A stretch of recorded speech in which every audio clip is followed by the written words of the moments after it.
In the forgotten twilight of the late Bronze Age, a darkness spread across the ancient world. Great cities that had thrived for centuries crumbled into silent ruins. Entire kingdoms vanished as if the earth itself had swallowed them whole.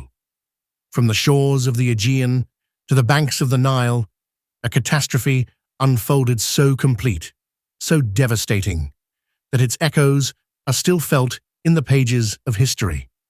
This was not a single war, nor a single disaster, but an entire age brought to its knees by a force that left behind only whispers. The people of that era called them by many names, but today we know them as the Sea Peoples. The Sea Peoples were a shadow in the night, an unstoppable tide that came without warning, and when they struck, entire civilizations ceased to exist. They appeared on the horizon like ghosts, rising from the depths, their ships cutting across the waves with terrifying speed. They left behind no records of their own, no monuments, no written language to explain who they were or what they wanted. To the pharaohs of Egypt, to the kings of the Hittites, to the traders of the Levant, they were simply destruction incarnate. And then, as suddenly as they appeared, they vanished, leaving the ancient world scarred and trembling in their wake. To understand the magnitude of what happened over 3,000 years ago, we must first step back into the late Bronze Age, a time of extraordinary progress and interconnected empires. From 1500 to 1200 BCE, the Mediterranean was a web of trade and diplomacy. Mycenaean Greece thrived with its palatial cities like Mycenae and Tiryns, adorned with gold and treasures from distant lands. The Hittite Empire stretched across Anatolia, commanding a formidable military and vast trade networks that reached to Mesopotamia. Egypt, under its powerful New Kingdom pharaohs, was at the height of its glory, rich with the spoils of Nubia and the fruits of the Nile. The Canaanite city-states, the Cypriot copper ports, and the merchants of Ugarit all pulsed with the lifeblood of this globalized Bronze Age economy. But beneath this glittering surface lay fragility. The Bronze Age world was built on interdependence. Tin and copper, the lifeblood of bronze, had to travel vast distances to reach the workshops of kings.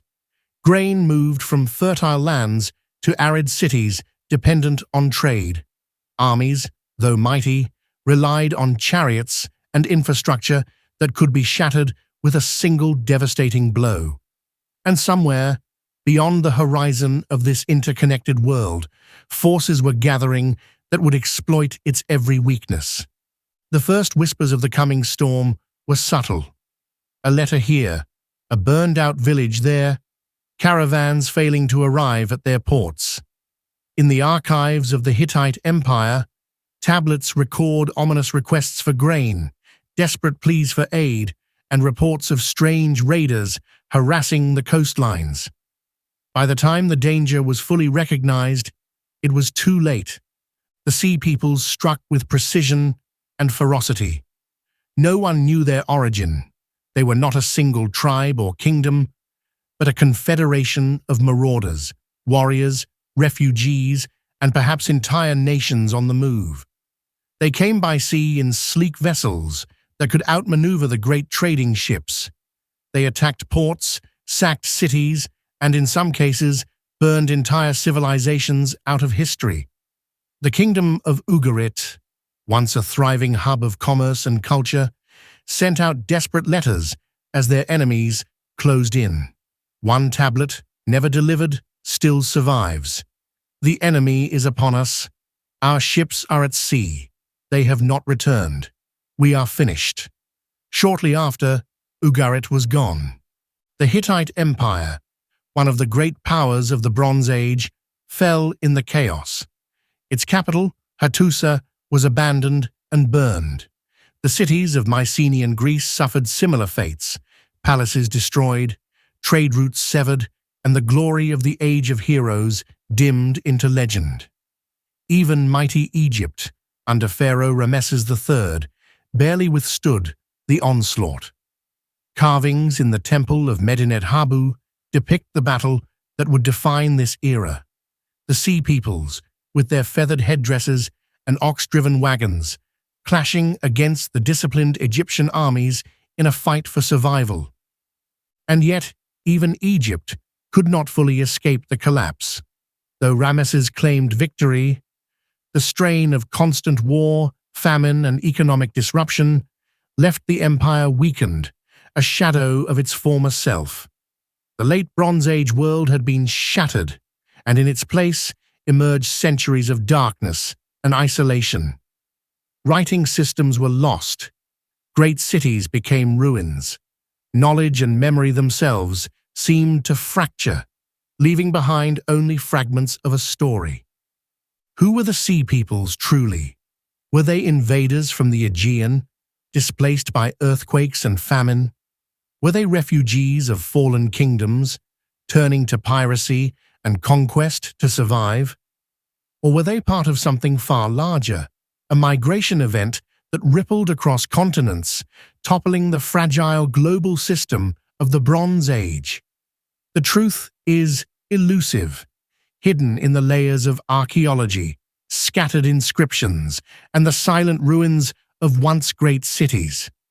Some theories suggest they were the Philistines, later known from biblical accounts whose origins trace back to this era of chaos. Others point to the islands of the central Mediterranean, Sardinia, Sicily, Crete, where cultural artifacts suggest mass movements of people. Still others see in the Sea Peoples a symptom of natural disaster, climate shifts leading to famine, drought, and the desperate flight of entire populations. The collapse of civilizations may not have been the work of swords alone, but of the earth and sky themselves conspiring to unmake an age. The mystery deepens with every discovery. In the buried archives of Ugarit, letters describe enemies coming from the sea, and yet the exact names are uncertain. Egyptian inscriptions list them: the Peliset, Sherdon, Shekelesh, Denian, and more. Were these tribes, mercenaries, or the last survivors of forgotten nations swept up in a tide of destruction? We may never know. But one truth remains. The late Bronze Age collapse was the greatest cover-up of history, not because someone hid the truth, but because time itself erased it. Only the victors, if they could even be called that, were left to write the story, and even they could not comprehend the scale of what had happened. This was not just the end of kingdoms, it was the end of an era, a sudden and irreversible unraveling of a world that had believed itself unshakable. As we step deeper into this story, we will explore the evidence left behind, the shattered cities, the lost letters, and the whispers of forgotten empires. The Sea Peoples were more than raiders. They were the messengers of the end of the Bronze Age, the harbingers of a new and uncertain dawn. And their legacy is not just in the ruins they left, but in the questions that still haunt us today.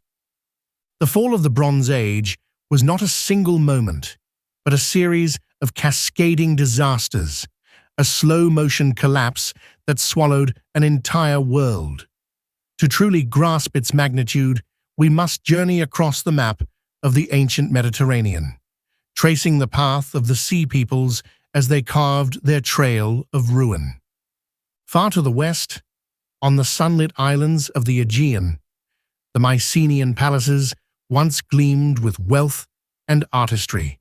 Their walls were adorned with vibrant frescoes of hunters, chariots, and ships cutting across the sea. The rulers of Mycenae and Tiryns commanded fleets and armies that projected power across the known world. They were the heirs of a heroic age, the kind immortalized in later epics like the Iliad. Yet beneath this splendor was a subtle tension. Famine and earthquakes rippled across the region in the late 13th century BCE, weakening the foundations of these proud city-states. Then, like a storm breaking over a fragile shore, the Sea Peoples arrived. Archaeologists have uncovered the silent testimonies of this collapse. Burned layers of destruction cut across Mycenaean sites like a scar in history. Palaces once teeming with life were reduced to smoldering ruins. In Pylos, the archives reveal frantic notes about enemy fleets at sea, as if the scribes themselves could sense the coming doom. And then nothing. No more records, no more cities, just the ghost of a civilization that had stood for centuries. From the Greek islands, the tide of devastation flowed eastward, toward the crossroads of empires.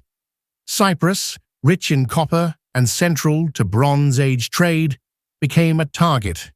Its cities, vital links in the chain of commerce, were sacked and burned. The fall of Cyprus shattered the supply lines that fed the great powers, cutting off the lifeblood of bronze production. Without bronze, armies faltered, chariots fell silent, and kingdoms that had once seemed immortal became helpless. To the north, the Hittite Empire faced its reckoning. Hattusa, the sprawling capital of the Hittites, was a fortress of stone and memory, the seat of kings who had once rivaled Egypt in power. Yet as the Sea Peoples and their allies descended, the empire fractured. Clay tablets tell of desperate appeals for food and troops as vassal states crumbled one by one.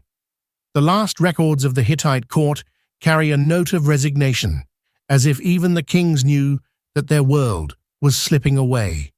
When the fires came, they consumed not just the city, but the very heart of a civilization. And still, the Sea Peoples pressed on. The Levantine coast, dotted with prosperous city-states like Ugarit and Byblos, had long thrived as a hub of international trade.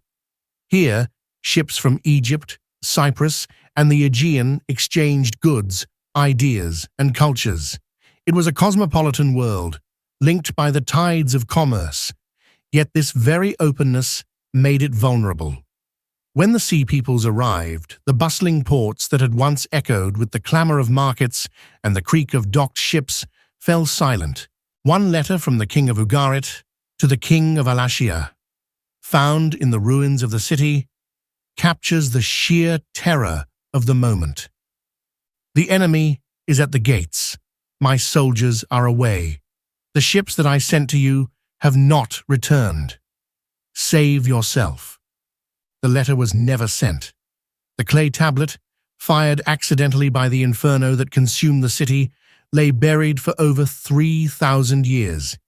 It is a voice frozen in time, a final cry from a world on the brink. Then came Egypt, the last great bastion of the Bronze Age.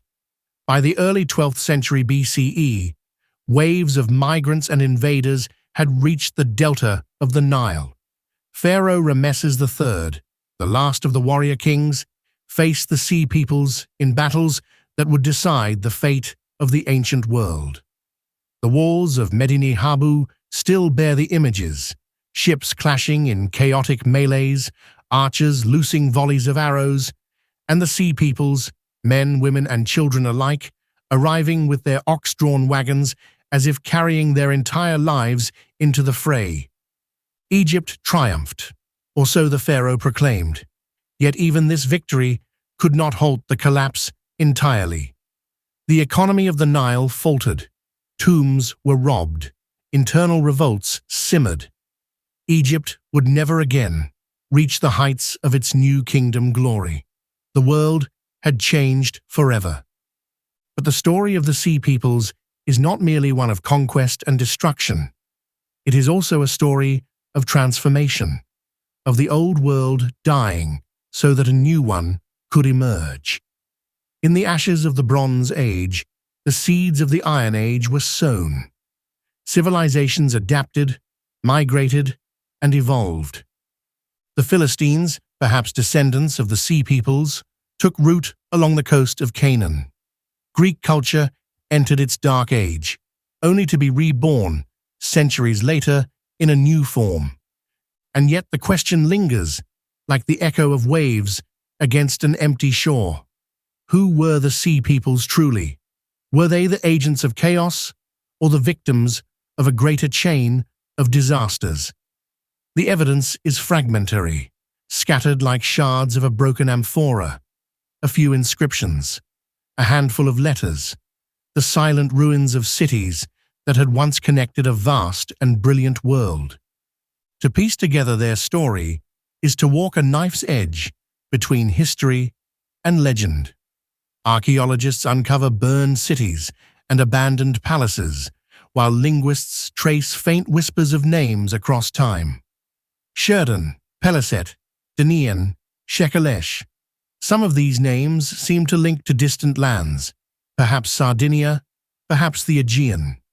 Others remain mysterious, belonging to peoples lost entirely to history. In the next chapter of this saga, we will delve into the theories that seek to explain not just the Sea Peoples, but the collapse itself. Were these invasions the result of a perfect storm of disasters, climate change, famine, earthquakes, and political fragmentation, or were they the final strike of a coordinated, relentless force? What secret lies at the heart of the greatest mystery of the ancient world? The sea still keeps its secrets, but history remembers the silence that followed. The waves of history do not whisper, they roar when civilizations fall. The late Bronze Age collapse was no ordinary decline. It was a chain reaction, a sequence of catastrophes that left a world of kings and traders, priests and farmers in smoldering ruin. As we descend deeper into the shadows of this mystery, the question grows louder. What force could erase an entire age?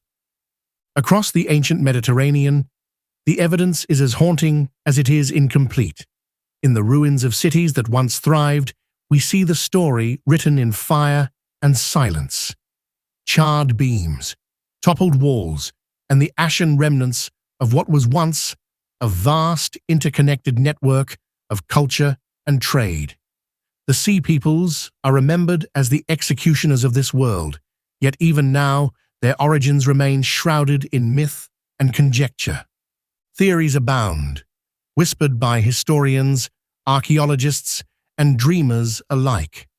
Some see the Sea Peoples as refugees, driven by famine or environmental disaster, their homelands lost to drought or earthquake.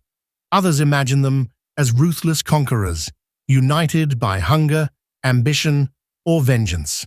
Perhaps the truth is somewhere in between, a flotilla of desperate families and hardened warriors, a migration so massive and relentless that it became an invasion.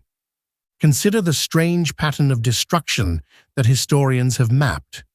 First, the islands and coastal hubs, those most vulnerable to seaborne assault, fell in rapid succession. Cyprus, Mycenae, Crete. Then, the great empires of the mainland were shaken.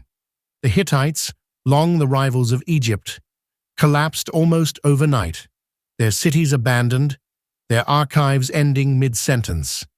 The Levantine ports, that had once hummed with commerce, became graveyards of stone and ash. Even mighty Egypt, the eternal kingdom of the Nile, trembled under the waves of attack. But could a band of raiders truly topple empires? Or was something far more complex unfolding? Modern science offers glimpses into the wider catastrophe. Pollen analysis from lake beds and soil samples across the Mediterranean reveals a period of sudden aridity, a drought that may have stretched for decades. Without rain, crops withered. Famine followed, and famine breeds unrest. Hungry people move, and when they move, they clash with others. A world delicately balanced on trade and tribute suddenly became brittle, and in that fragility, the sea peoples may have found their opening. Meanwhile, the earth itself seemed to rebel. Earthquake storms, chains of quakes across the Aegean and Anatolia, struck many of the very cities that would soon fall to fire. To the people of the time, these were omens, signs that the gods themselves had abandoned them. Temples cracked, palaces shook, walls crumbled before the invaders even arrived. As the chaos spread, kings sent letters that now read like laments carved in clay. From Ugarit, the messages grow increasingly desperate. Ships of war had sailed, but allies failed to return. The harbors grew silent. Then came the enemy. The enemy ships are here. They burn our cities. They destroy our lands. These were not the words of kings used to control, but of rulers on the edge of extinction. And their voices, frozen in the clay of cuneiform tablets, are all that remain of their world. The sea peoples themselves are depicted in Egyptian reliefs as formidable and alien. At Medinet Habu, the mortuary temple of Ramesses III, they stride across the walls in vivid detail. They wear horned helmets, feathered headdresses, and short kilts. Their ships are distinctive, with bird-headed prows and high-curved sterns. They come with women and children in ox-drawn carts, suggesting not just warriors, but entire migrating societies. These are not mere pirates. They are a people in motion, a wave carrying its world upon it. Egypt fought back. Ramesses III, in one of the last great military triumphs of pharaonic history, met the sea peoples both on land and at sea. The reliefs depict chaos, arrows raining down, ships colliding, warriors leaping into the water as Egyptian marines cut them down. Ramesses declared victory, and in the short term, Egypt survived. But even this triumph was a hollow one. The cost of constant vigilance and war strained the kingdom, and the new kingdom would never again rise to its former glory. If the sea peoples were the executioners of the Bronze Age, they were also its inheritors. In the ashes of the old world, new cultures arose. Philistines in Canaan perhaps descended from these mysterious seafarers. The old empires gave way to new kingdoms, leaner, harder, forged in the crucible of survival. And yet, the mystery endures. Where did they come from? Sardinia? Sicily? The Aegean? Or lands now lost beneath the rising and falling tides of history? The Danaan, the Sheridan, the Peliset, these names echo faintly, connecting distant shores, but never fully revealing the truth. Were they a coalition of tribes, or a migrating nation bound by fate? Every ruin, every burned layer of earth, every desperate letter suggests that the world they entered was already unraveling. The sea peoples were a spark in a forest of dry leaves, a storm arriving at the exact moment the old order could no longer resist. But even that explanation leaves one haunting question. Who lit the first fire?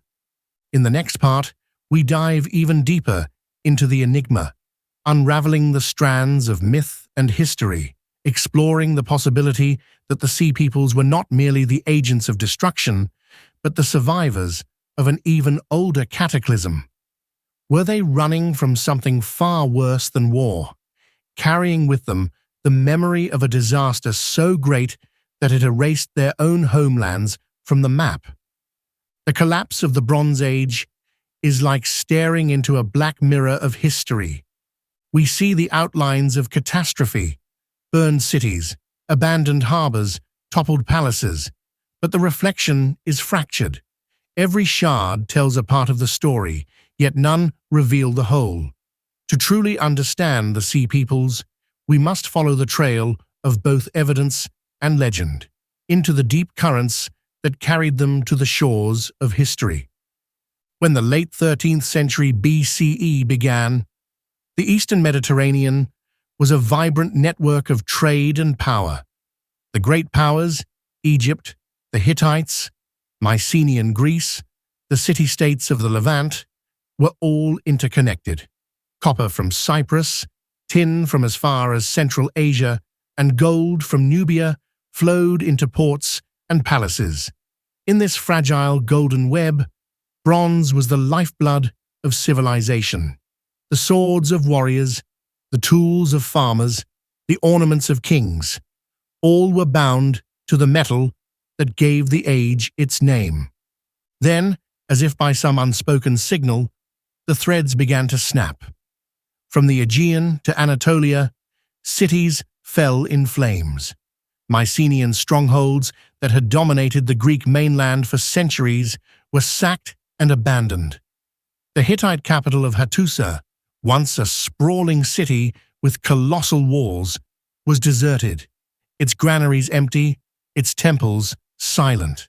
Across the Levant, thriving trade ports like Ugarit and Byblos were attacked, their wealth plundered, their records cut short, mid-sentence.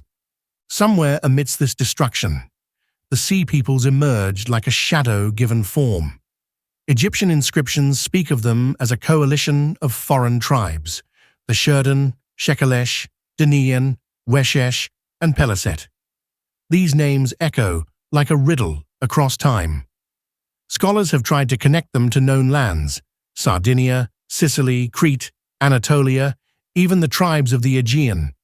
But no single theory answers all the questions.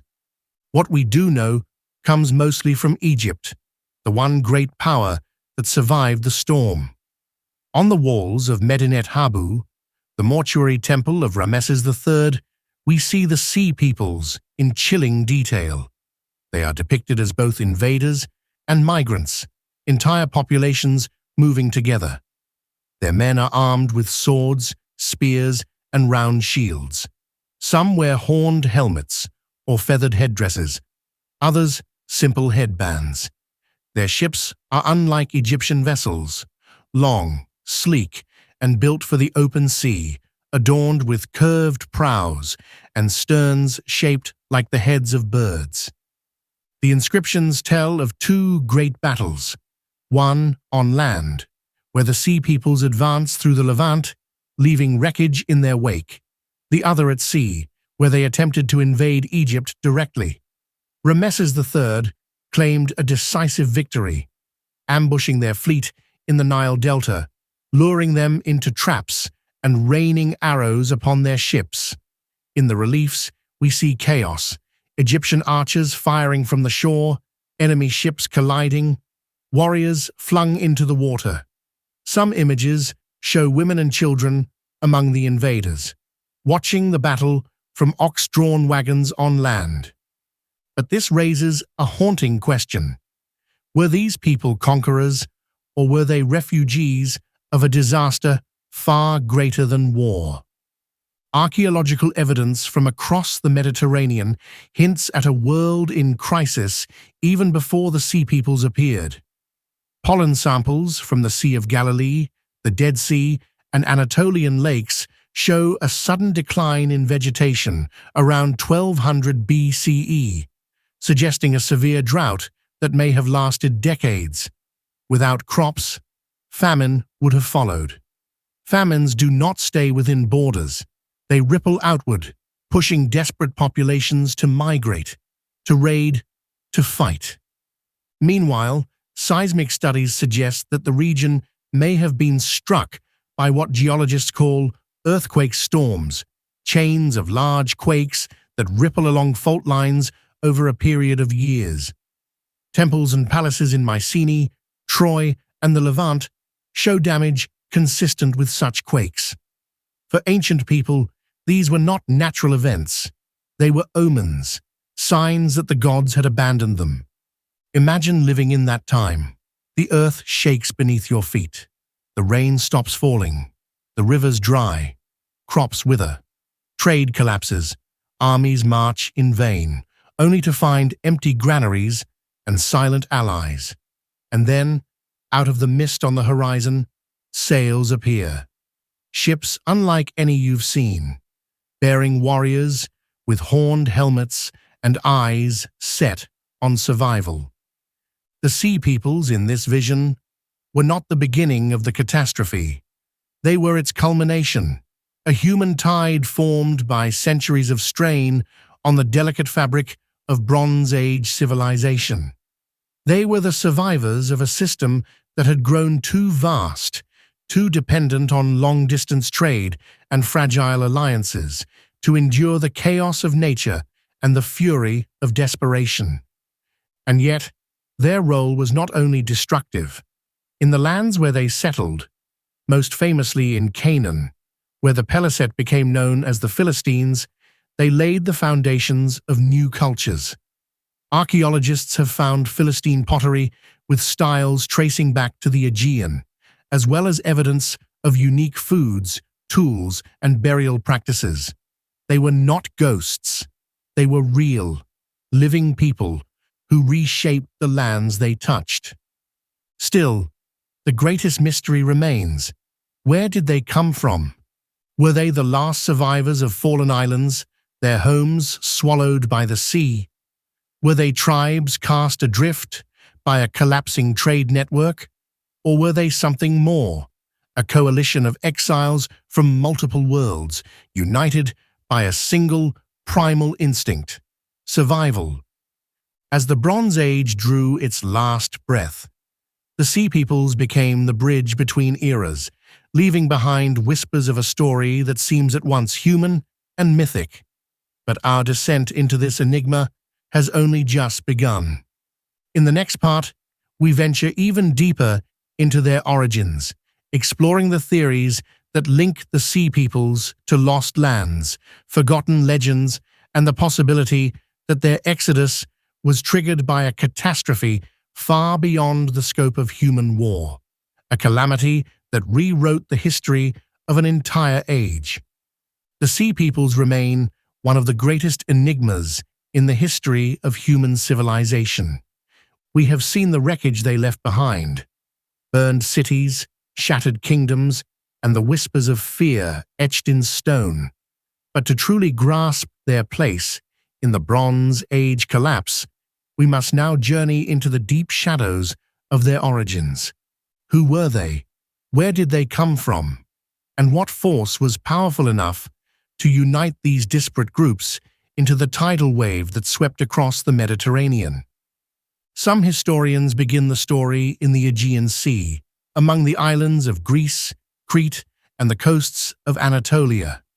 By the late 13th century BCE, this region was a mosaic of mighty Mycenaean fortresses: Tyrans, Mycenae, Pylos, each ruled by a king in a system we now call a palatial civilization. These kingdoms were bound together by trade, marriage, and war. They traded with Egypt and the Levant, bringing in precious metals and exporting olive oil, wine, and crafted goods. But beneath the splendor of these stone citadels, something began to fracture. Linear B tablets, the bureaucratic records of Mycenaean Greece, speak of rising tensions, sudden military expenditures, and the hasty construction of new defensive walls. At Pylos, archaeologists discovered emergency preparations in the final days of the city: bronze weapons hastily distributed, watchers stationed along the coast. Then fire. Pylos fell in flames, its records ending abruptly. Its people vanished. Some scholars argue that the first Sea Peoples were exiles from these fallen Mycenaean states, displaced warriors, traders, and farmers cast out by famine, war, and earthquakes. They may have taken to the sea, forming alliances with other wandering groups in a desperate bid for survival. Over time, these alliances hardened into the coalitions the Egyptians would one day call the Sherdan, Shekelesh, Danayan, and Peliset. Yet the Aegean is only one piece of the puzzle. Other clues point to Anatolia, the land of the Hittites and the smaller coastal states that dotted its western edge. Here, too, catastrophe struck. Hattusa, the great Hittite capital, was abandoned, its archives and temples left to the earth. Further west, cities like Miletus and Troy show signs of destruction and upheaval, their walls blackened, their streets filled with rubble. Some of the names of the sea peoples suggest Anatolian roots. The Sherden have long been linked to Sardinia, or perhaps the coastal peoples of southwest Anatolia. The Lucca, known as the Lycians in later history, were fierce seafarers who appear in Egyptian records as mercenaries. It's possible that these Anatolian sailors, already familiar with raiding and piracy, became the backbone of the sea people's naval strength. But perhaps the most haunting theory leads us north and west, to islands that may no longer exist. Legends preserved in Greek and Near Eastern tradition speak of lands swallowed by the sea, echoes of catastrophes that may have inspired the tale of Atlantis. In the central Mediterranean, volcanic eruptions like that of Thera, Santorini, centuries earlier, had already reshaped the landscape. Could another eruption, earthquake, or sudden sea rise have displaced entire communities, forcing them to set sail in search of survival? We see hints of this possibility in the Philistines, believed to be the Peliset of Egyptian records. Archaeological evidence shows they brought with them Aegean-style pottery, architecture, and even dietary habits into the Levant. They were a culture in exile, one whose roots lay across the sea. Beyond the geographical theories lies a more mysterious layer, the mythic narrative that grew from this chaos. In Egyptian texts, the sea peoples were described almost as a force of nature. Like a storm upon the sea, said Rameses III. This is not the language used for ordinary enemies. It is the language of apocalypse, of cosmic upheaval. In the Levant, some later biblical traditions may preserve faint echoes of these migrations. The Philistines enter the Hebrew Bible not merely as enemies, but as a distinct people with foreign origins, powerful enough to challenge emerging Israelite tribes.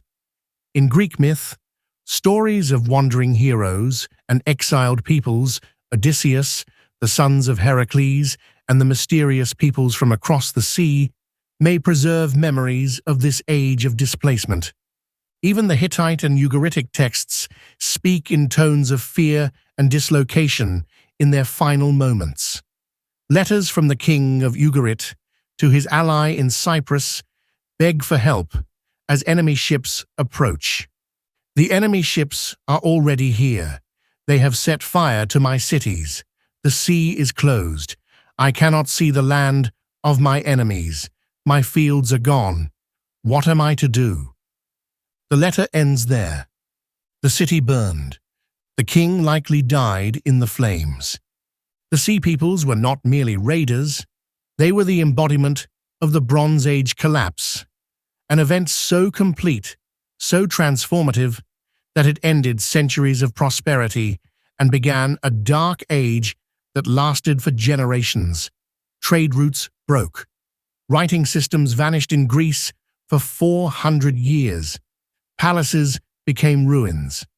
The great international order of the late Bronze Age dissolved into isolated city-states and villages, picking through the ashes of their former glory. But here is the question that still haunts historians and archaeologists alike. Did the sea peoples cause the collapse, or were they born from it? Evidence suggests it was both.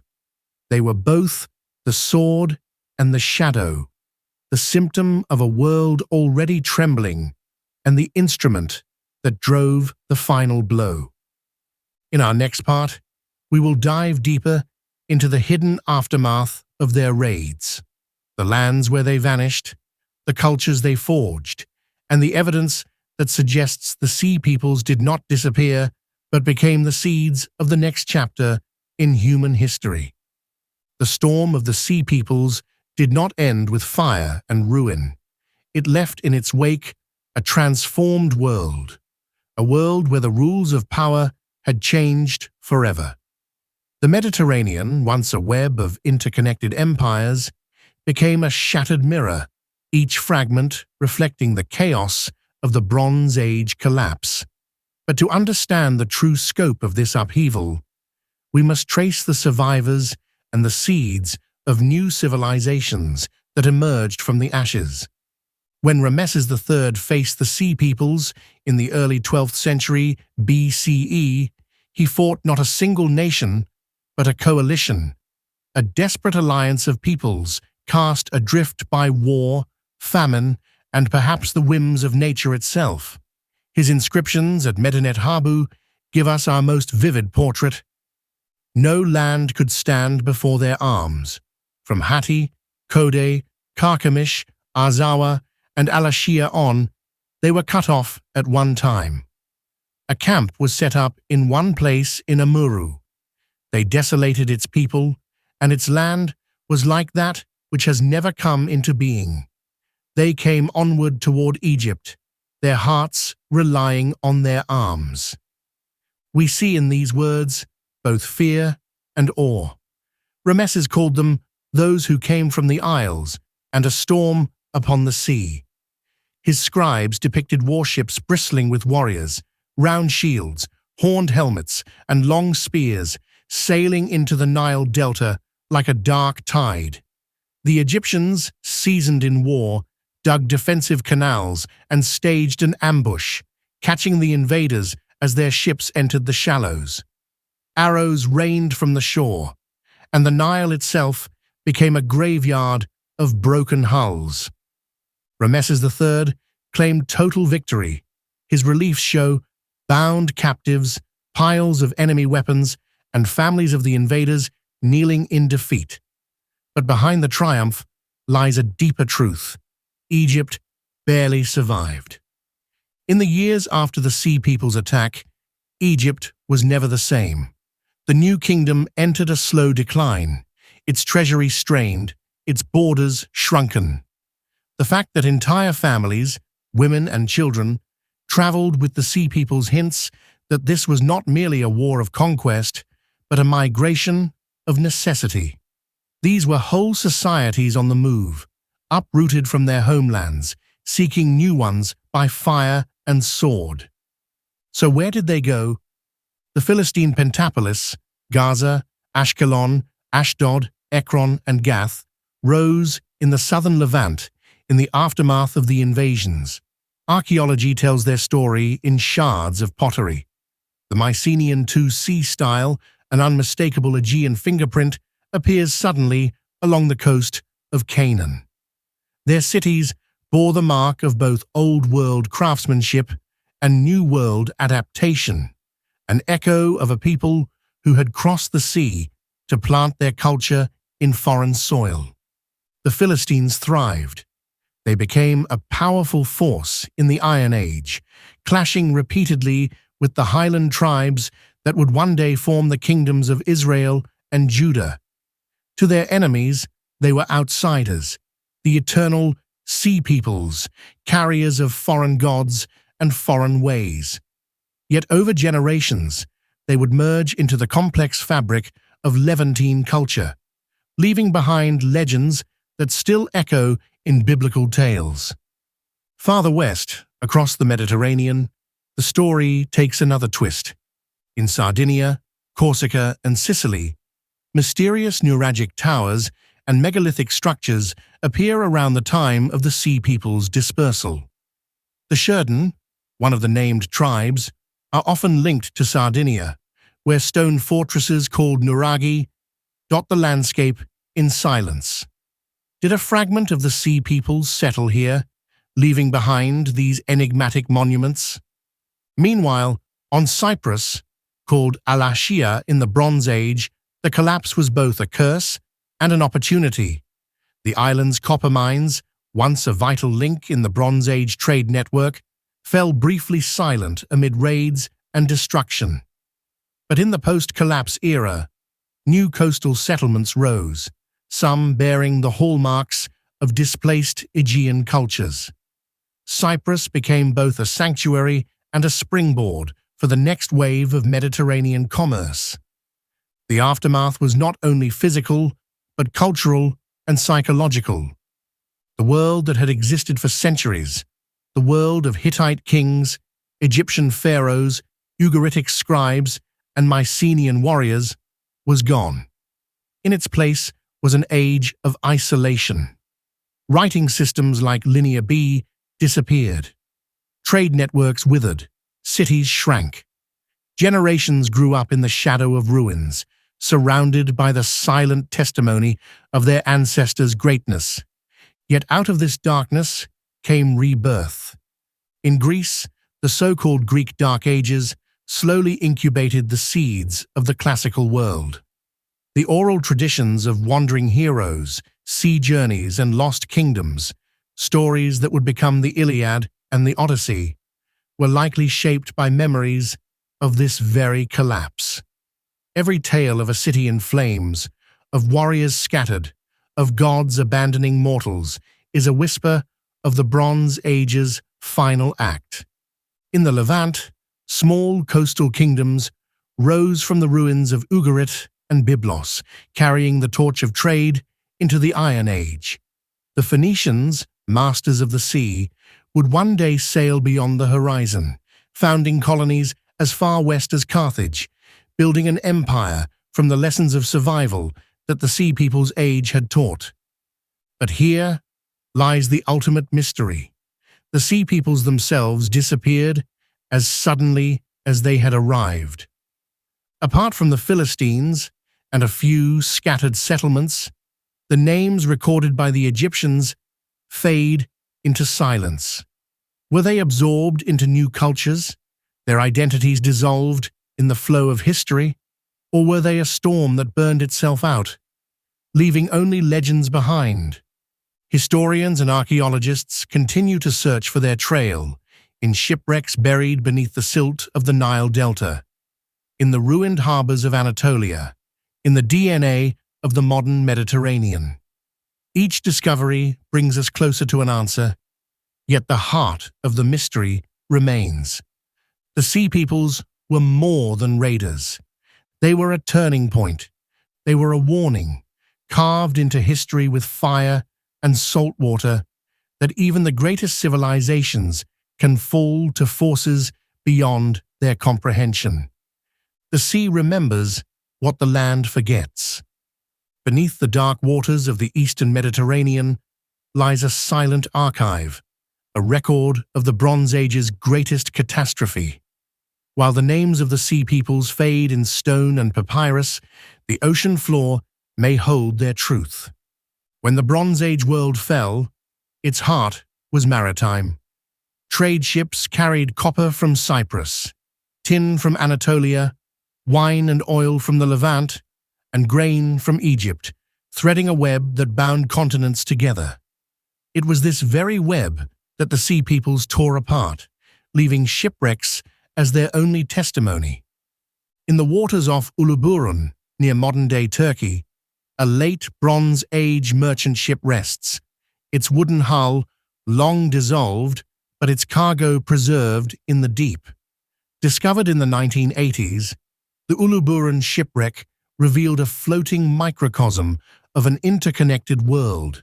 Copper ingots from Cyprus, tin ingots likely from Central Asia or Anatolia, Canaanite amphorae packed with resin, ivory, glass, and rare woods, weapons and tools of both Aegean and Levantine design.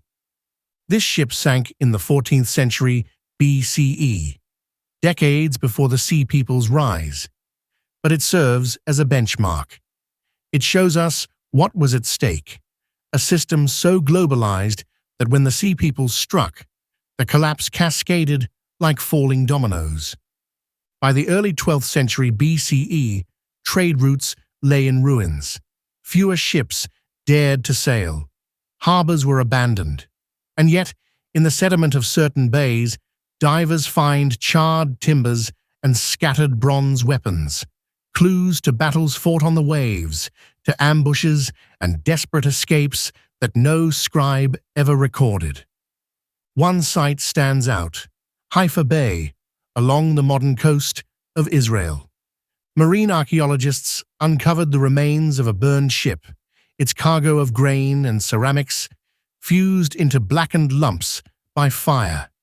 The ship likely met its end in a raid, torched and sunk before it reached shore. Its remains, now resting in a hushed aquatic grave, are dated precisely to the period of the Sea People's attacks. Some scholars suggest this was not a coincidence. The Sea Peoples were as deadly at sea as they were on land. Their long ships, sleek and maneuverable, were ideal for raiding convoys and striking coastal settlements before vanishing over the horizon. But it is not only shipwrecks that speak of the mystery. The sea itself guards the ruins of cities. Along the coast of modern Turkey, just offshore from Ugarit's old sphere of influence, lie traces of submerged breakwaters and stone quays. Earthquakes and tsunamis were not uncommon in this region, and some scientists believe that the Sea Peoples may have exploited natural disasters to strike weakened cities. Imagine the scene: a coastal fortress, walls still trembling from a recent quake, its harbor choked with broken ships, smoke rising inland as fires burn, and over the horizon sails appear, warriors from the sea, striking when the world least expected. This theory intertwines with the concept of a perfect storm: famine, climate change, earthquakes, and migrating peoples combining to topple the Bronze Age world. Yet some mysteries defy easy explanation. In the Gulf of Sirte off Libya, sonar scans in the 2000s revealed linear stone formations resembling breakwaters or causeways now 20 meters underwater. Local legends speak of cities swallowed by the sea, a memory echoing Plato's tale of Atlantis. While mainstream historians are cautious, some fringe researchers suggest these may have been temporary ports or staging grounds used by the Western contingents of the Sea Peoples before their Eastern campaigns. If true, it would imply a level of organization far beyond mere piracy. It would mean that the Sea Peoples were coordinated, perhaps even guided, by a strategic plan to dismantle the great powers of the Mediterranean one by one. What drove this level of desperation? Archaeological soil samples from the Levant, Anatolia, and the Aegean all point to a mega-drought beginning around 1200 BCE. Crops withered. Hittite granaries ran empty. Famine stalked the land. The letters of the last king of Ugarit, Amurapi, are filled with despair. My father, behold, the enemy's ships have come. They have set fire to my cities and have done harm to the land. Does not my father know that all my troops and chariots are in the land of Hatti, and all my ships are in the land of Lycia? The country is abandoned to itself. May my father know it. The enemy's ships are powerful. They have taken the land of Alashia. His plea never received an answer. Ugarit fell.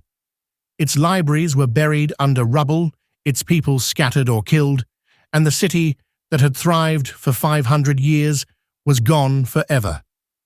As we sift through wreckage and ruin, one possibility grows clearer. The Sea Peoples may have been both destroyers and refugees, fleeing disaster only to bring it upon others. Were they farmers, whose crops failed, forced to take to the sea in search of survival? Were they mercenaries, once employed by the very empires they destroyed, turning on their former masters when rations ran out? Or were they the harbingers of an older, hidden force, a migrating wave set in motion by climate and chaos across continents we still barely understand? The silence of the seabed is broken only by the echoes of war. In these wrecks and ruins, a portrait emerges, not of mindless barbarians, but of desperate survivors who became the agents of the Bronze Age apocalypse. And yet, the question lingers: if the Sea Peoples were truly survivors, who or what made them run in the first place? When the empires fell, they did not fall quietly. Across the hills and valleys of the Bronze Age world, the wind carried the smell of smoke, the echo of collapsing stone walls, and the whisper of names that would never be spoken again. The Sea Peoples are remembered as the executioners of an age, but to understand the full story, we must step away from the coasts and into the heart of the lands they burned. Here, we uncover the last moments of kingdoms that had thrived for centuries, kingdoms that vanished in a storm of fire and silence. The Hittite Empire was the first to truly break. Centered in Anatolia, in what is now modern Turkey, the Hittites had ruled with chariots and iron. They were a superpower, feared and respected by Egypt, capable of fielding massive armies and forging vast diplomatic networks. By 1200 BCE, that power crumbled. Excavations at Hattusa, the Hittite capital, tell a story of sudden, violent collapse. Archaeologists found blackened walls where fire licked stone, collapsed gates, their timbers charred and split, abandoned houses full of everyday objects, pottery, jewelry, tools, left as if the owners had fled in a single night. But what is most haunting is what wasn't found. No mass graves, no rows of skeletons. The city had been emptied before it was burned. Who emptied it, and why? Some scholars argue that the Sea Peoples were the final blow, but the Hittites were already on their knees from famine and internal strife. Letters from the last Hittite kings beg their governors for grain and lament that the enemy has cut off supply lines. The great Hittite roads, once guarded by fortresses and loyal vassals, now became highways for wandering bands of warriors, striking in every direction. It is here that the Sea People's presence moves inland, not as simple raiders, but as the gravediggers of empires. Further south, in the Levant, the evidence is just as grim. The ancient city of Ugarit, a glittering hub of trade and culture, fell to fire in a single cataclysmic event. Excavators uncovered tablets half-baked by fire, preserved only because they were cooked in the blaze that destroyed the city. Weapons in the streets as if dropped during desperate fighting. Storehouses of grain burned to ash, a haunting echo of famine. And in its royal archives, the last messages remain. King Amurapi's letter to the king of Alashia, Cyprus, pleads for help. The enemy is near. Ships have been sighted. My troops are far, and I am alone. Will aid come? Aid never came. Ugarit became a tomb. Egypt, however, stood differently. The pharaohs saw the storm coming. Ramesses III, the last great king of the New Kingdom, faced the Sea Peoples head-on in the Battle of the Delta around 1177 BCE. His victory is immortalized on the walls of Medinet Habu, the mortuary temple that reads like a war diary. In carved reliefs, we see long ships with prows curved like bird heads, oars cutting through water, warriors in feathered headdresses and horned helmets, wielding swords and spears, women and children among them, riding in carts, proof that entire populations were on the move. The Sea Peoples struck Egypt's shores with brutal efficiency, but for the first time, they were stopped. Ramesses III boasted, "Those who came from the sea, their seed is not Their hearts and souls are finished for all eternity. But even in victory, Egypt bled. The cost of defending the Nile against this human tide left its treasury strained, its people hungry, and its empire forever diminished. It is this pattern of ruin that reveals the magnitude of the Bronze Age collapse. Cities burned overnight. Survivors fled, leaving empty streets. Trade routes disintegrated. Writing systems vanished as scribes and palaces disappeared. Within a single century, a world that had thrived for 500 years disintegrated into fragmented tribes and memory. Yet, among the rubble, traces of the Sea Peoples themselves emerge. At sites along the Levantine coast, archaeologists have identified distinctive pottery styles, Mycenaean in influence, but not quite Mycenaean. These Philistine ceramics suggest that at least some of the Sea Peoples settled after the chaos, planting new roots where old cities once stood. The Bible echoes this transformation, naming the Philistines as newcomers to the region, a seafaring people from distant lands. Could they be the descendants of these same enigmatic invaders? If so, then the Sea Peoples were not ghosts or myths. They were real humans, carving out a new life amid the ruins they had helped create. But a deeper question haunts historians. Why now? Why did the wave of destruction come precisely at the dawn of the 12th century BCE? Climate records from pollen cores and lake sediments suggest that a prolonged drought gripped the eastern Mediterranean. Crops failed, herds died, water grew scarce. This crisis may have pushed entire populations toward the sea in search of sustenance, igniting a chain reaction of migration, war, and collapse. Some theorists add another dimension: earthquakes. The late Bronze Age lies within a seismically active region. Evidence of widespread structural collapse without fire has been found in certain Anatolian and Levantine cities, implying quakes may have weakened walls before the Sea Peoples ever arrived. When hunger, migration, and disaster aligned, the stage was set for apocalypse. The Sea Peoples were the spear point of a larger storm, the visible tip of an iceberg of chaos. But still, one mystery persists.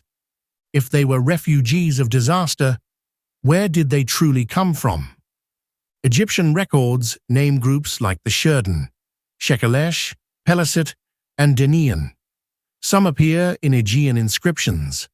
Others bear names that echo across the islands of the central Mediterranean. Were they from Greece, Anatolia, Sicily, Sardinia? Or were they a mix of many uprooted peoples, united by survival and vengeance? The truth may lie in the next stage of our journey, the archaeological fingerprints of the Sea Peoples themselves, their weapons, their homes, and the settlements they built in the aftermath of the collapse. The world after the fall was unrecognizable. Where once there were thriving cities, fortresses of stone, palaces filled with scribes, and harbors crowded with merchant ships, there now lay fields of ash and silent ruins. The Bronze Age had ended not with a whisper, but with a roar that echoed across generations. And at the heart of that roar were the Sea Peoples, their legacy carved into history by fire and water. The new landscape of the Eastern Mediterranean. Imagine standing atop a cliff overlooking the Aegean Sea around 1150 BCE. Beneath the endless sky, the waters seem calm, but the coasts tell a different story. Burned harbors sit abandoned, their piers collapsing into the tide. Empty islands, once vital waypoints for trade, are overrun by gulls and weeds.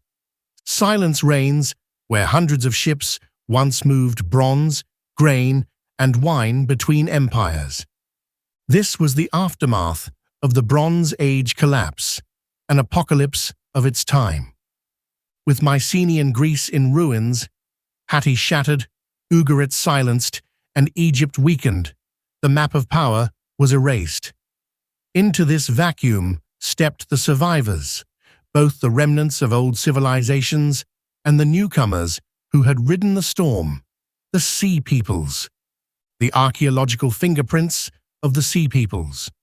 The first solid evidence of their new life comes from the southern Levant, in the land that would one day be known as Philistia. Excavations at sites like Ashkelon, Ekron, Gath, Ashdod, and Gaza reveal something remarkable: distinctive pottery, bowls, jugs, and craters decorated in Aegean-inspired motifs, spirals, birds, and geometric waves. This pottery, known as Philistine Bichrome ware, is unlike anything that had existed in Canaan before. Houses of a new style, large rectangular buildings with central courtyards and storage rooms resembling the architecture of the Aegean world. Dietary changes. Animal bones reveal a sudden increase in pork consumption, a trait absent in earlier Canaanite culture, but common among Aegean societies. The Sea Peoples were no longer just raiders. They were settlers, planting the roots of a new culture atop the bones of the old world. The rise of the Philistines. If we believe the Egyptian records, one of the most prominent groups among the Sea Peoples were the Peliset, widely identified as the Philistines of the Bible. By 1150 BCE, the Philistines had established a pentapolis, a five-city alliance along the coast: Ashkelon, Ashdod, Gaza, Gath, Ekron. These cities became the heirs of the Sea People's power, thriving in the shadow of Egypt, which could no longer project the same strength as in the days of Ramesses II. In biblical texts, the Philistines appear as villains, the enemies of the emerging Israelites. But archaeology tells a deeper story.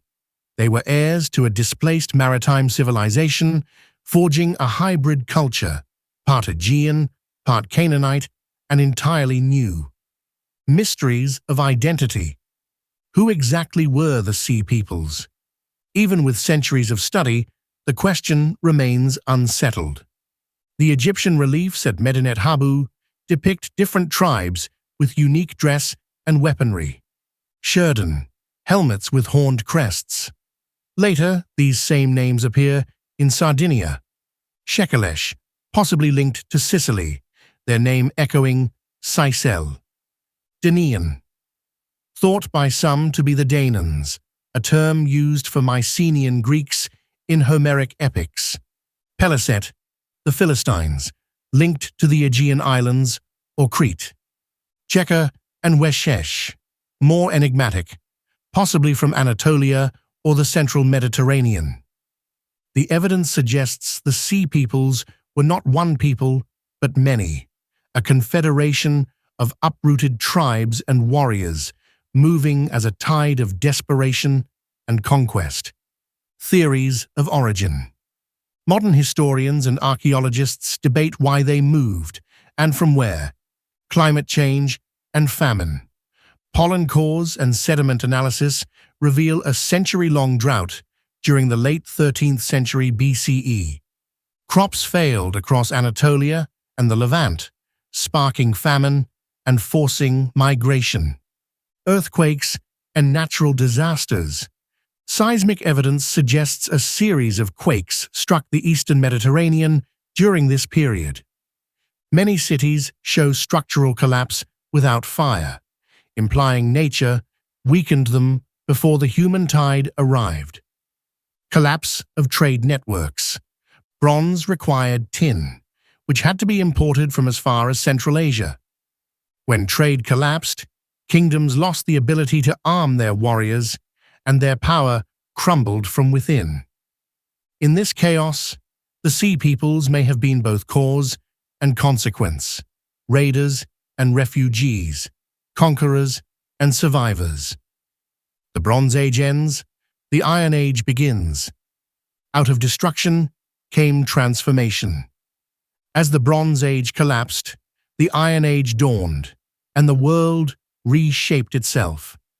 The Philistines adapted, thriving in their new cities. Egypt, though diminished, endured. New powers would emerge from the rubble. The Israelites, the Phoenicians, and eventually the empires of Assyria and Babylon. But the great interconnected world of palaces, kings, and far-reaching trade was gone forever. The Sea Peoples, whether remembered as villains or victims, had drawn the curtain on an era. And yet, the greatest mystery remains. Why is it that no single source ever tells the full story? Egypt called them peoples from the sea, but gave us only battle scenes and fragments of names. The survivors of the Levant left behind whispers, pottery, weapons, and burned cities, but no explanations. It is as if a civilization-wide trauma swept the Mediterranean, leaving behind memories carved in stone and fire, but no voices. Perhaps the Sea Peoples themselves did not see themselves as destroyers, but as the last survivors of their world, carrying their families and gods across the water in a desperate gamble to live. The climax of their story is not in the cities they burned, but in the world they transformed. And that transformation, the leap from the Bronze Age to the Iron Age, remains one of history's most profound turning points. The storm of the Bronze Age collapse had passed, but the echoes of its devastation continued to shape the world for centuries. The Sea Peoples, once raiders and harbingers of destruction, had become part of the new order. Yet their story is not just one of conquest or survival. It is the shadow of a mystery that refuses to die. The silence of the great cities. Walk through the ruins of Hattusa, the once mighty capital of the Hittite Empire. You will find carved lions at the gates, broken and weathered. Streets that once carried chariots and priests are overgrown with weeds.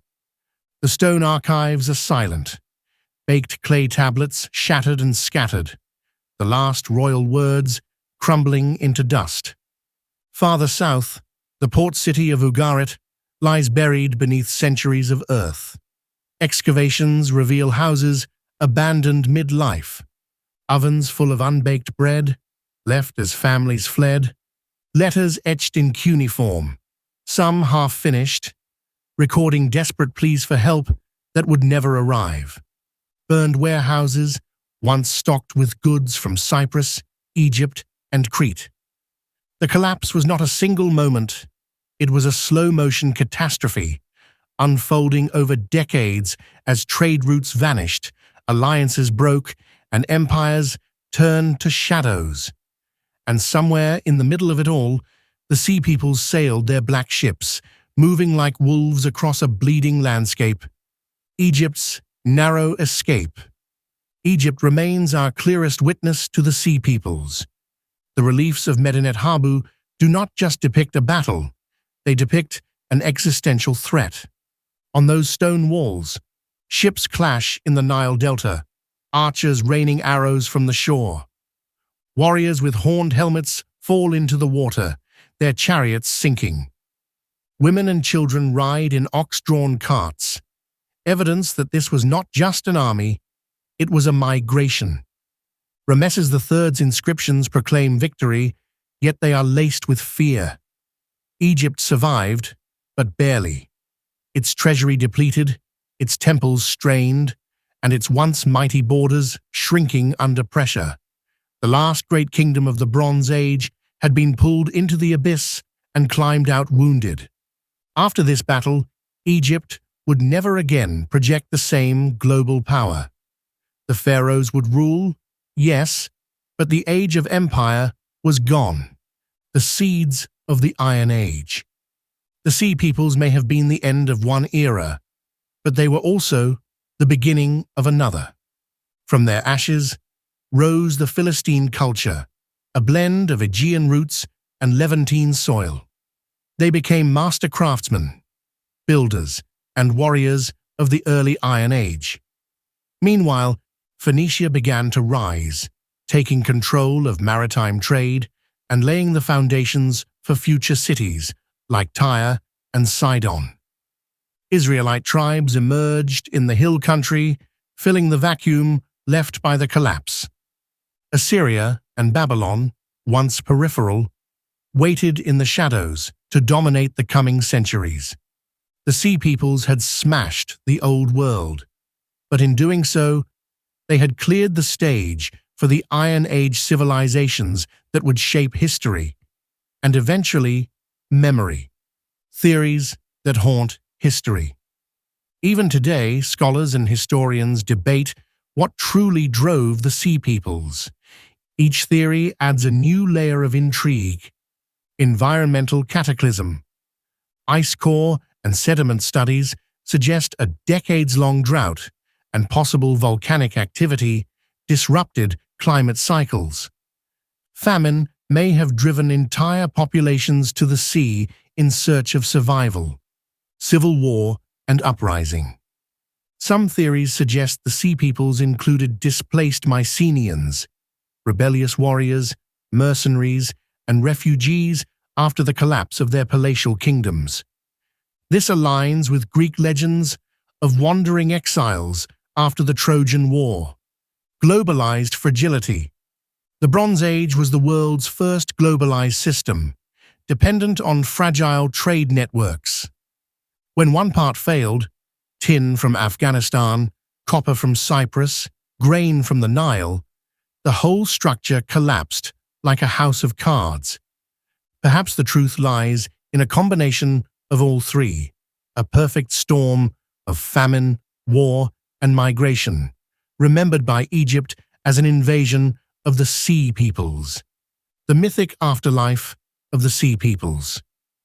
In the centuries that followed, the Sea Peoples transformed into legend.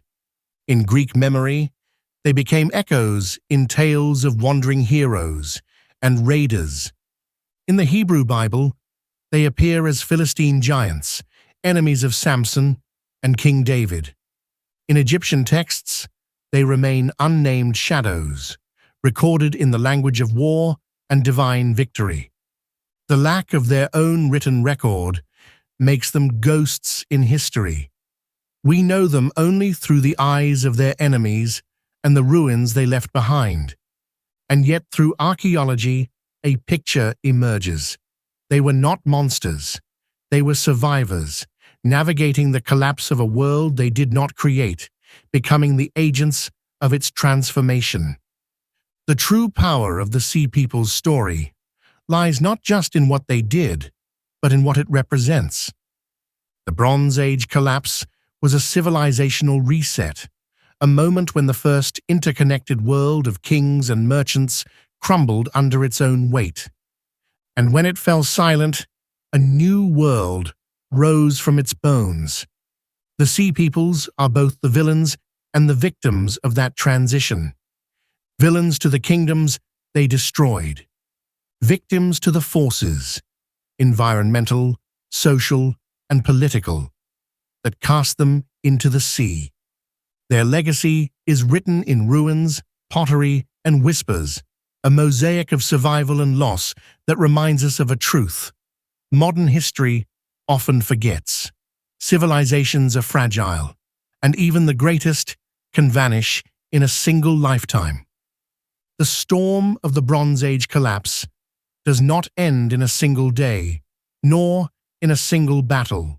Its ripples stretch across centuries, echoing in myth, memory, and the silent ruins of once great civilizations. The Sea Peoples were not just raiders on the sea. They were the embodiment of collapse itself, moving shadows through which history's first globalized world fell apart. The world in ruin. By the early 12th century BCE, the Eastern Mediterranean had become a landscape of broken kingdoms. Hattusa, the Hittite capital, was gone. Its palaces burned, its storerooms empty, its libraries silent. Ugarit, jewel of the Levant, lay in ash. Letters recovered from the final days plead desperately for aid. The enemy ships are here. Our cities burn. Where are you? Messages that never reached their destinations. Mycenaean palaces in Greece stood hollow, their frescoes fading under open sky, abandoned by kings who once commanded fleets. The collapse had erased the complex network of trade, diplomacy, and shared technology that defined the Late Bronze Age.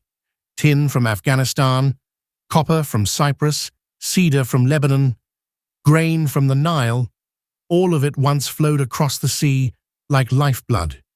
And when that network faltered, the world bled out. Amid this chaos, the sea peoples sailed like ghosts, the great migration of shadows. Egypt's reliefs at Medinet Habu remain the most vivid record of these migrations. Carved in stone, they depict warships with curved prows, their decks crowded with warriors and families, carts drawn by oxen carrying women and children, proof this was not just an army, but an entire people on the move.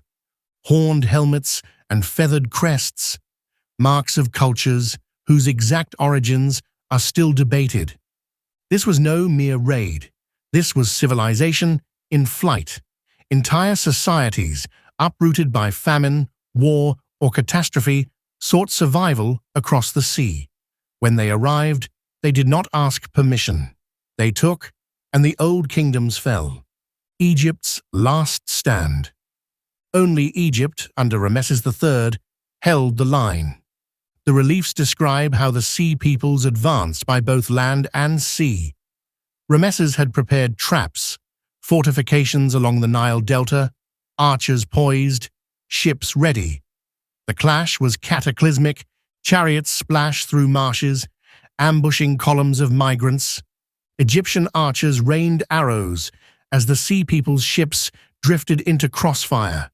Bodies sank beneath the delta's waters, even as ox-drawn carts burned on the shore. Ramesses proclaimed victory, and indeed Egypt survived, but it emerged wounded, its treasury drained, its armies weakened. The victory was less a triumph and more a desperate gasp. Egypt had stopped the tide, but it could not stop the world from changing. The birth of the Philistines. In the ruins of the Levant, new cultures arose. Among them, the Philistines, widely believed to be descendants of the sea peoples. Their pottery bears Aegean motifs. Their architecture speaks of maritime roots. Over generations, they became one of the defining peoples of the Iron Age Levant, remembered in the Bible as formidable foes. This transformation, from raiders to settlers, suggests that the sea peoples were not conquerors without purpose, but migrants seeking a place to begin again. The mystery deepens. Yet, even with archaeology, texts, and decades of study, the core mystery remains. Who were the sea peoples really? Were they climate refugees, driven by famine after volcanic eruptions and droughts darkened the Aegean? Were they displaced Mycenaean warriors, survivors of the Trojan War or the palace collapses in Greece? Or were they coalitions of fragmented tribes drawn together by shared desperation as the Bronze Age system crumbled? One haunting possibility is that they were all of these at once, a human storm, unpredictable and unstoppable, born from the fragility of interconnected civilization. Legends and whispers of a lost age. When history fades into shadow, legend rises in its place. Greek tales of wandering heroes and lost fleets may echo the migrations of the sea peoples. Biblical references to giant warriors and foreign invaders, the Philistines, are part of the same story. In Egyptian memory, they are eternal phantoms, those who came from the sea, their real names and homelands lost in the waves. Every ruin, every broken tablet, every underwater wreck whispers the same message. Something extraordinary happened here. The hidden warning. The story of the Sea Peoples is not just history. It is a warning. The Late Bronze Age was the world's first globalized era, an interconnected system of trade, alliance, and dependence. When a handful of links in that chain broke, whether through climate, war, or mismanagement, the entire system fell. And in its place, chaos reigned. We are left with a haunting lesson. Civilization is fragile. No matter how strong it seems, one cascade of crises can bring it to its knees. The twilight of the Bronze Age was more than a collapse, it was a vanishing. A world of kings and trade, of chariots and temples, of cities whose names are now whispers in the dust. Gone. And in its place, a scar. The memory of the Sea Peoples. The shadow fleet of history. The last fragments of a drowned era. In scattered archives, we find only fragments. Clay tablets from Ugarit, frozen in time, record desperate pleas for aid that would never come. In Mycenaean Greece, Linear B tablets speak of mobilizations and emergency rations, but then, abruptly, stop. Egypt's Medinet Habu reliefs immortalize the battles, but offer no answers to the origins of the invaders. Even archaeology struggles to fill the gaps. Aegean shipwrecks yield amphorae, weapons, and broken lives, but the names of those who sailed them are lost. Cities like Enkomi, Byblos, and Hazor show layers of fire and abandonment, yet rarely graves or signs of a final stand. It is as if entire peoples simply moved on, leaving only shadows of their passing. Whispers of conspiracy. There are historians who dare suggest the unthinkable, that the Sea Peoples were not merely victims or raiders, but part of a deliberate, orchestrated destruction. Could displaced Mycenaean warlords, watching their own world crumble, have turned piracy into survival, forming alliances to plunder the very trade system that once fed them? Did climate catastrophes, volcanic winters, or prolonged droughts force a coordinated migration? A coalition of desperate tribes turned into a weapon of mass migration? Or more unsettling, was there a hidden alliance among the dispossessed, a rebellion of those forgotten by kings, rising to burn the palaces of the powerful? Whatever the truth, the Bronze Age states fell in a pattern too precise to be coincidence. The trade routes were severed, the storage cities were burned. The temples, symbols of divine kingship, toppled, and in the vacuum, the old world ended. The legacy of fire and salt. In the aftermath, new cultures rose from the ashes. The Philistines settled along the Levantine coast, their pottery and architecture echoing Aegean roots. Neo-Hittite city-states emerged in the mountains, fragments of an empire that once ruled Anatolia. Egypt survived, but shrunken and cautious, no longer a world power. And for centuries, the Mediterranean entered a dark age. Its trade and literacy diminished. In many regions, writing itself disappeared. Humanity forgot its own stories. The Sea Peoples left no chronicles, no myths in their own voices. Their legacy is written only by their enemies, on broken tablets and in scorched ruins. History tried to erase them, or perhaps they chose to erase themselves. The greatest cover-up. So what was the cover-up? Not a conspiracy of kings, but the cover-up of time itself. The Sea Peoples were real, but they also became a symbol. A warning that even the greatest civilizations can fall. A mystery that reminds us how easily human memory fractures. A mirror, reflecting our own fragile, interconnected world. We live now in another global age, with trade networks spanning oceans and continents, just as they did 3,000 years ago. We too believe our world is permanent. But the Sea Peoples whisper a lesson. No system is eternal. No empire is immune. And when collapse comes, it comes from the edges first, born on the wind or on the waves. Outro. The Sea Peoples remain history's phantom fleet, a storm that erased an age. Were they desperate migrants or cunning conquerors? Victims of climate or architects of chaos? A forgotten people or the survivors of a civilization we never knew existed? The truth drifts somewhere between myth and memory, between the sunken ships and the burned cities. And so we are left with one final, haunting question. If the Sea Peoples were the end of the Bronze Age, who will be the Sea Peoples of ours?